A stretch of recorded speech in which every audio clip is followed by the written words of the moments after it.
Welcome to this week's video, and this week I've got myself another faulty Nintendo Switch. This time I've got myself an OLED version. Half of it is missing. So it cost £62.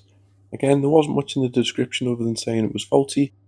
It did come with a Joy-Con as well, which I tested on another console and it doesn't work.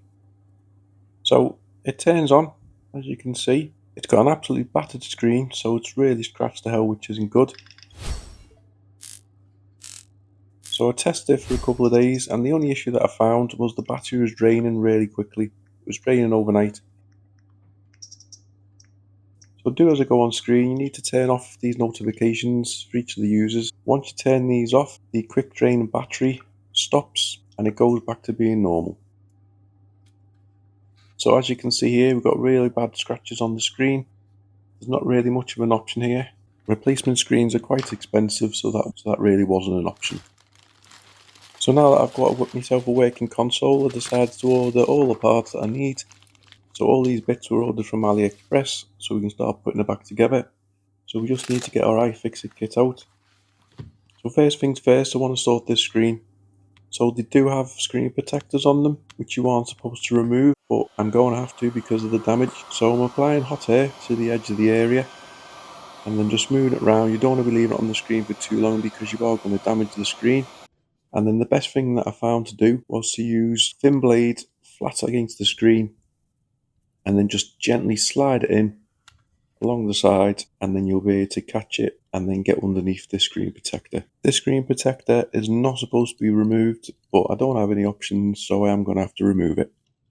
I just move it along. I actually found the best way to do it was to use the back of the blade, and then you just gently move it along, and then I could get in a couple of mil. You need to be really careful because if you slide out, there's a good chance you're going to scratch the screen or scratch the surrounding. Just go along and then keep going back further and further. So this was my initial task, to go along and go further and further. As you can see, I'm trying to pull it, but it's really hard. There's little movement in there, and I don't want to be damaging anything. So just apply a little bit more heat to try and tease it off, but it's still stuck on there pretty solid. Once you get a good centimetre or two, you can start peeling it a little bit by hand. I wanted to get away from using a knife, so I started using this plastic pick out of the iFixit kit to try and get in and budge it along. So it did help a little bit. It's obviously better than using a blade because you're less likely to be scratching it. And I'm just pushing it underneath and then pulling. And then at the end, I realised that the best route, once you got this far, is just to wiggle it back and forward, left and right, and it will keep releasing the plastic film and it will keep moving along. And eventually we'll nearly get to the end. We'll be able to remove the plastic screen protector. So there we've had it, and now if you have a look, the screen is absolutely perfect, but obviously it's no longer properly protected. So I'd only ever recommend doing this if you're in a bad situation like myself, where it's badly damaged.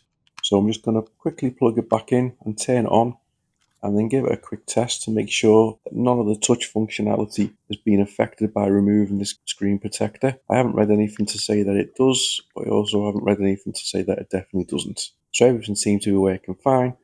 So straight away we need to get another protector straight back on it. So I've got these tempered glass screen protectors to place on. So we just need to give the screen as good a clean as possible, and then we'll get the new glass screen protector on it, pop it into place, and then pull the backing off, and then I tend to push it around the middle, and if it's been put on properly, it should automatically spread out. I can see one or two little dots in there, but it's going to be as perfect as I can get it. So give it a quick clean over, make sure it's all okay. So now we can work on putting it back together. So all the parts I'll link in the description. We've got these vents that need to go onto the back cover. So we attach them, put them into place. They should just click in. Then we've got the rubber membrane with the power and volume buttons. So an original Nintendo one, these just click in perfect, but this one didn't, so I'll go back into more detail later. Then we'll just attach the card cover, which goes in at the top. Then we've got the metal hinges, go on this way, make sure they go the right way. So I did buy a pack of screws for an OLED, but obviously I'm not too sure. So I started putting the two screws in the back, and then I realised I effed up. I put the wrong screws in, and as you can see, 2 of them have slightly come through the plastic. We tried heating it a little bit and pushing it down, so it's improved a little bit, but it's not perfect. The back cover wasn't expensive, so it's not the hardest thing to buy another one, but obviously just be really careful when you're fitting screws, making sure that you're fitting the right ones in. Then the stand goes on the back, that's metal, so it's not too bad. You won't be damaging that one as easy. We've got these plastic covers that go over the hinges.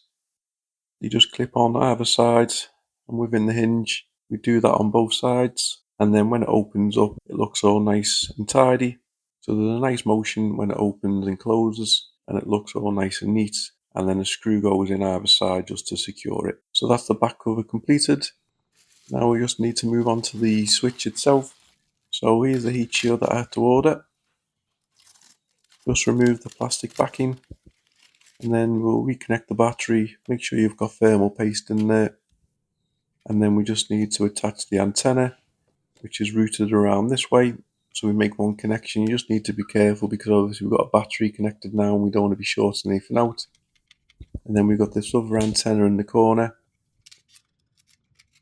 which the screw goes in there. We just need to route the wire and then carefully plug that into.